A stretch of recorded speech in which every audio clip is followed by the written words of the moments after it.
அனைவருக்கும் வணக்கம் மக்களே. உடனுக்குடன் வானிலை பற்றி தெரிந்து கொள்ள நம்முடைய யூடியூப் சேனலை மறக்காமல் சப்ஸ்கிரைப் செய்து கொள்ளுங்கள். நிறைய பேர் பார்க்குறீங்க, ஆனால் யாருமே சப்ஸ்கிரைப் பண்ண மாட்டேங்கிறீங்க. ஸோ மறக்காமல் தயவு செய்து ஒரு சப்ஸ்கிரைப் மட்டும் பண்ணி விட்ருங்க. இன்றைக்கான தேதி வந்து பார்த்திங்கன்னா மார்ச் 2/3/2025 ஆகிறது.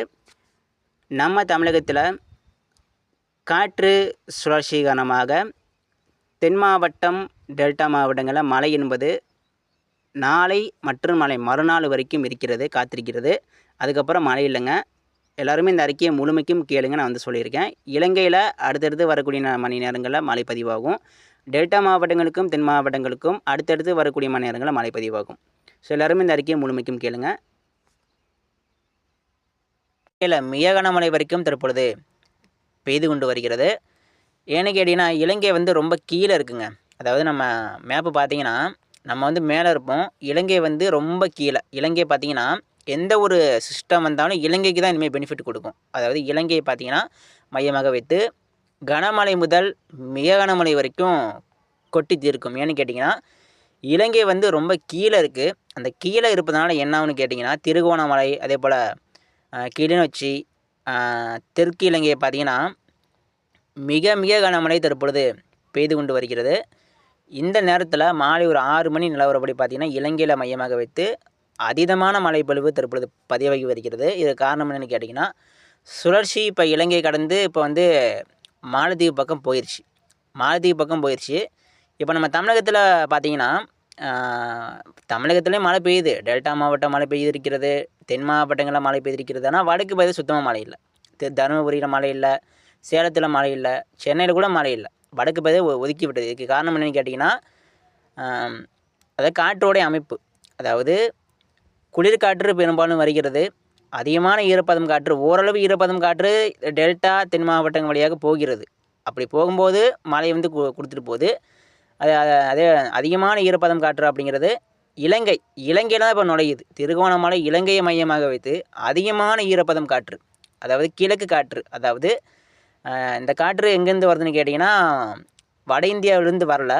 இது பெரும்பாலும் வங்கக்கடல், தெற்கு அந்தமான் பகுதி நீராவி காற்றாக இலங்கையை தற்பொழுது வந்து கொண்டிருக்கிறது. இதனால் இலங்கையில் பார்த்திங்கன்னா இலங்கையை மையமாக வைத்து தீவிரமான மழை பொழிவு தற்பொழுது பதிவாகி வருகிறது. இதுதான் காரணம்.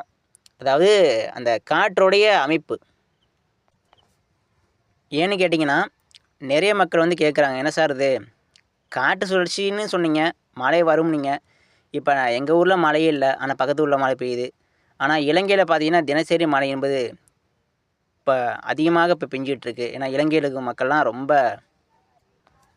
பயந்துட்டு இருக்காங்க. ஏன்னா அந்தளவுக்கு இலங்கையில் மையமாக வைத்து பெய்யுது அப்படின்னு சொல்கிறாங்க.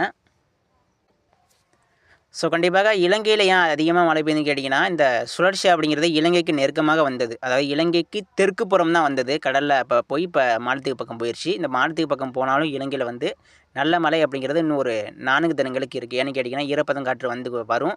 நல்லா இலங்கை வழியாக ஃபோர்ஸாக இருக்கப்படும்.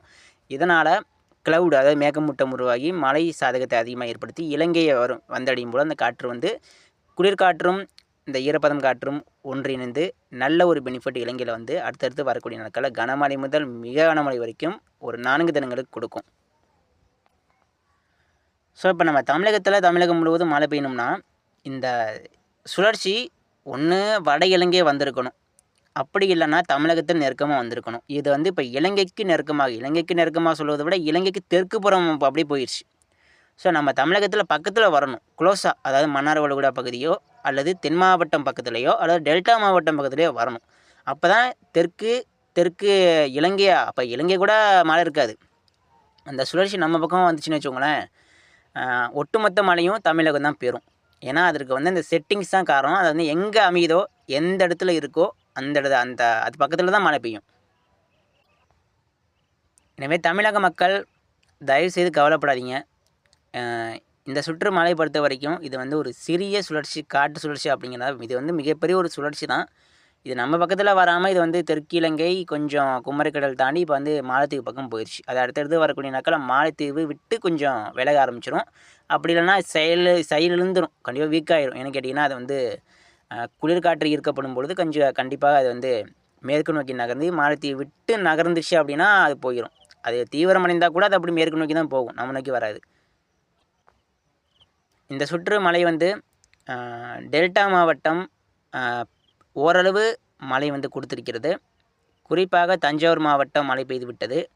புதுக்கோட்டையில் கூட மழை தான், புதுக்கோட்டையில் மழை பெய்து விட்டது. இது அதில் அடிக்கடி பார்த்திங்கன்னா தெற்கு டெல்டா, பட்டுக்கோட்டை, வேதாரண்யம், அதிராமப்பட்டினம், டெல்டா மாவட்டம் தெற்கு பகுதியிலும் அதிகமான மழை விட்டு விட்டு விட்டு விட்டு விட்டு பார்த்திங்கன்னா கனமழை முதல் மிக கனமழை வரைக்கும் கொட்டி தீர்த்து விட்டது. அதேபோல் தென் மாவட்டம் திருநெல்வேலி, தென் மாவட்டம் மேற்கு தொடர்ச்சி மலை மாவட்டங்கள் மற்றும் தென் கடலோர மாவட்டங்கள், இன்னும் தென் மாவட்டம்லாம் மழை பெய்யாமல் ஒதுக்கியும் இருக்கிறது. அந்த ஒதுக்கப்பட்ட இடங்களுக்கும் கண்டிப்பாக மழை பெய்யும். எனவே இதுதான் கொஞ்சம் ஆரம்பம். இப்போ தான் மார்ச் மாதம் ஆரம்பிச்சிருக்கு. மார்ச் முதல் வாரத்தில் இந்த சுற்று மழை வந்து அமைஞ்சிருக்கிறது. இன்னும் தமிழகம் முழுவதும் மழை பெய்ய வேண்டிய நாள் வரும். கண்டிப்பாக அடுத்தடுத்த சுற்றுகள், இதை விட 2ஆம் சுற்று பார்த்திங்கன்னா வெப்பம் அதிகமாக இருக்கும். அந்த வெப்பத்துக்கு இதமாக மழையும் அதிகமாக இருக்கும். எனவே இனிமே தாங்க மழையே இருக்குது நம்ம தமிழகத்தில். இந்த ஆண்டு பார்த்திங்கன்னா இலங்கையில் மட்டுமல்ல, வட மாவட்டம், டெல்டா மாவட்டம், தென் மாவட்டம், மேற்கு மாவட்டம், எல்லா இடங்களுக்கும் எல்லா மாவட்டங்களுக்கும் இந்த ஆண்டு அதிகமான வெப்பம் காணப்படும். அதிகமான மழையும் இருக்கும். கண்டிப்பாக நிச்சயமாக அதிகமான வெப்பம் காணப்படும். அதிகமான மழைப்பொழிவும் இடியுடன் கூடிய கனமழையும் மிக கனமழையும் கண்டிப்பாக பதிவாகுங்க. எனவே கவலைப்படாதீங்க. என்ன சார் மழை வந்துச்சு, சுழற்சி வந்துச்சு, போயிடுச்சு, விட்டு போயிடுச்சு, இனிமேல் அவ்வளோதானா அப்படின்னு கேட்காதீங்க. மழை கண்டிப்பாக இருக்குது. இந்த சுழற்சி இப்போ வந்து ஆரம்பம்தான், இது போயிடும். இது போன அப்புறம் அடுத்தடுத்த சுற்றுகள் மழை இருக்கிறது. அடுத்தடுத்து வெப்பம் அதிகரிக்கும். இது போனோன்னா அடுத்தடுத்து வரக்கூடிய நாட்களில் வெப்பம் மிக அதிகமாக அதிகரிக்கும். காற்றுடைய வேகம் குறையும். இந்த சுழற்சி வந்தபோது பார்த்திங்கன்னா அதிகமான ஒரு காற்று வீசியிருக்கிறது. இந்த சுழற்சி இலங்கை நெருங்கும் பொழுது தமிழகத்தில் பெரும்பாலான கடலோர மாவட்டங்களில் அதிகமான வலுவான காற்று வீசியிருக்கிறது. ஏன்னா எல்லாருமே சொல்லியிருக்காங்க, புயல் காற்று கூட அடிக்குது, கடல் வந்து அதிகமான காற்று வந்து படகே போக முடியல, மீன் பிடிக்க போக முடியல, ஏன்னா அந்த அளவுக்கு காற்று அடிக்குது அப்படின்னு கேட்டிருக்காங்க. எனக்கு இந்த சுழற்சி நெருங்கும் பொழுது அதிகமான காற்று கண்டிப்பாக இருக்கும். அதாவது ஒரு சுழற்சியோ புயலோ தீவிர புயலோ எந்த சுழற்சி உருவானாலும் அதுக்கு வந்து காற்று வந்து போகும். அது காற்று ஈர்க்கப்பட்டால் அதிகமான காற்று வந்து அடிக்கும். ஸோ இது வந்து காற்று ஈர்க்கப்பட்டது. இதனால தான் நம்ம தமிழகத்தில் பெரும்பாலான மாவட்டங்களில் அது வந்தபோது காற்று அடித்தது. ஸோ அதனால் அச்சப்பட வேணாம். இது வந்து இனிமேல் அடுத்தடுத்து வரக்கூடிய நாட்களில் மாலத்தீவு, அதே போல் லட்சத்தீவு அப்படியே மேற்கு அரபிக்கடல் நோக்கி போயிடும். ஸோ அடுத்து இன்று இரவு மழை பொழிவு பார்த்துருவோம். இன்று இரவு மழை பார்த்திங்கன்னா மழை வாய்ப்புள்ள மாவட்டங்கள் டெல்டா மாவட்டங்கள், குறிப்பாக நெய்வேலி, புதுச்சேரிக்கு தெற்கே இன்று நள்ளிரவு இடியுடன் கூடிய கனமழைக்கு வாய்ப்பு இருக்குங்க. புதுச்சேரிக்கு தெற்கே தான், வடக்கேலாம் கிடையாது, தெற்கேனா நெய்வேலி, மயிலாடுதுறை சில இடங்களில் இன்று நள்ளிரவு நாளை அதிகாலை வரைக்கும் இடியுடன் கூடிய கனமழைக்கு வாய்ப்புகள் தெரிகிறது. அதேபோல் நாகப்பட்டினம், முத்துப்பேட்டை, வேதாரண்யம், அதிராமப்பட்டினம், புதுக்கோட்டை மாவட்டம், தஞ்சாவூர் மாவட்டம், திருச்சிராப்பள்ளி மாவட்டம், பெரம்பலூர், அரியலூர், டெல்டா மாவட்டம் உள்ளேயும் கனமழைக்கு வாய்ப்பு இருக்குது. இன்று இரவு நள்ளிரவு நாளை அதிகாலை வரைக்கும். நாளை அதிகாலை மதியம் நாளைக்கெல்லாம் மழை இருக்குது. நாளைக்கு பார்த்திங்கன்னா விட்டு விட்டு டெல்டாவில் மழை பதிவாக வாய்ப்பு இருக்குது. இன்று இரவு நள்ளிரவு அதிகாலை பார்த்திங்கன்னா அதிகபட்ச வாய்ப்பாக தெரிகிறது. டெல்டா மாவட்டங்களுக்கு கனமழைக்கான வாய்ப்புகள் சற்று பரவலாகவே எதிர்பார்க்கப்படுகிறது. முத்துப்பேட்டை, புதுக்கோட்டை, திருச்சி, தஞ்சாவூர், மயிலாடுதுறை, நாகப்பட்டினம், அதேபோல் நெய்வேலி, திருவாரூர், மன்னார்குடி இங்கெல்லாம் பார்த்திங்கன்னா தெற்கு டெல்டா, வடக்கு டெல்டா மாவட்டம் முழுவதுமே சற்று பரவலாக கனமழைக்கு வாய்ப்புகள் தென்படுகிறது. அதேபோல் புதுக்கோட்டை, ராமநாதபுரம், ராமேஸ்வரம் இங்கேயும் கனமழைக்கான வாய்ப்புகள் தென்படுகிறது. மதுரை மாவட்டம், திண்டுக்கல், கரூர், மணப்பாறை, தேனி மாவட்டம், இப்போ கூட பார்த்திங்கன்னா கடையநல்லூர், ராஜபாளையம், திருநெல்வேலி மாவட்டம் மேற்கு தொடர்ச்சி மலை பகுதியில் நல்ல ஒரு மழை வந்து பெய்து கொண்டிருக்கிறது. மேலும் இந்த மழைப்பொழிவு திருவனந்தபுரம், கொச்சி, கொல்லம், ஆலப்புழா அது நோக்கி நகரும். இப்போ வந்து திருநெல்வேலி விட்டு கொஞ்சம் அப்படியே மேற்கு நோக்கி கடையநல்லூர், இப்போ வந்து கடையநல்லூர் மழை பெஞ்சிருச்சு அப்படின்னா அது அப்படியே கேரளா, திருவனந்தபுரம் அது நோக்கி நகரும், மேற்கு நோக்கி நகரும்.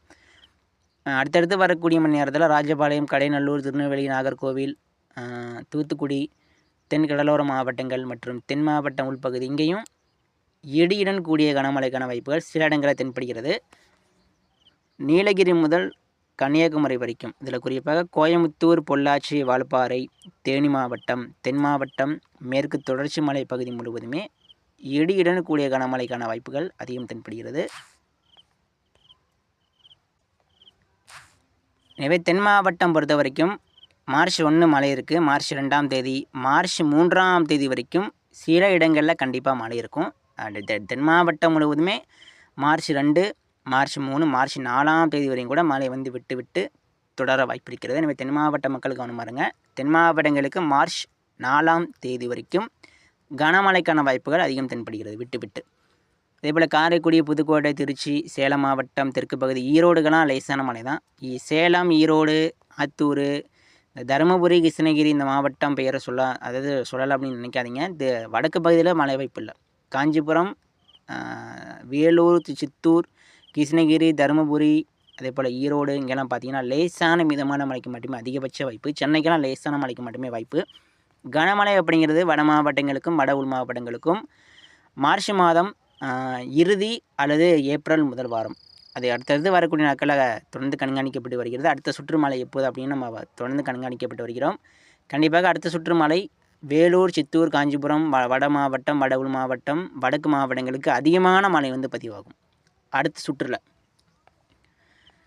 அடுத்து டெல்டா மாவட்டங்களுக்கு மார்ச் 3ஆம் தேதி வரைக்கும் மழை இருக்கிறது. டெல்டா மாவட்டங்கள் பொறுத்த வரைக்கும் விட்டு காற்றோடைய வேக மாறுபாடு காரணமாக ஈரப்பதம் காற்று எப்போ வேணால் நுழையலாம். இப்போ வந்து திடீரென்று குளிர்காற்று அதிகமாக வரும், திடீரென்று ஈரப்பதம் காற்று நுழையும். ஸோ இதனால் காற்று வந்து திடீர்னு மாறும் என்பதனால் டெல்டா மாவட்டங்களுக்கு எப்போ வேணால் மழை வரலாம். திருச்சி, புதுக்கோட்டை, காரைக்குடி, முத்துப்பேட்டை, மயிலாடுதுறை, தஞ்சாவூர், திருவாரூர் இங்கெல்லாம் பார்த்திங்கன்னா திடீரென்று மழை வரும். இரவு அதிகாலை மார்ச் 3ஆம் தேதி வரைக்கும் திடீரென்று மழை வரும். ஒரு சிறிய மழை மேகம் திடீரென்று பிக்கப் ஆகலாம். எனவே டெல்டா மாவட்டங்களுக்கும் தென் மாவட்டங்களுக்கு மார்ச் 4ஆம் தேதி வரைக்கும், டெல்டா மாவட்டங்களுக்கு மார்ச் 3ஆம் தேதி வரைக்கும் நல்ல ஒரு மழை இருக்குது. எனவே வானிலை பற்றி மேலும் தெரிந்து கூட நம்ம யூடியூப் சேனலை சப்ஸ்கிரைப் செய்து கொள்ளுங்கள். அடுத்தடுத்த அறிக்கைகள் தவறாமல் பெற ஆல் என்று நோட்டிஃபிகேஷனாக செட் பண்ணிடுங்க. அப்போ தான் அறிக்கைகள் தவறாமல் வரும். நன்றி.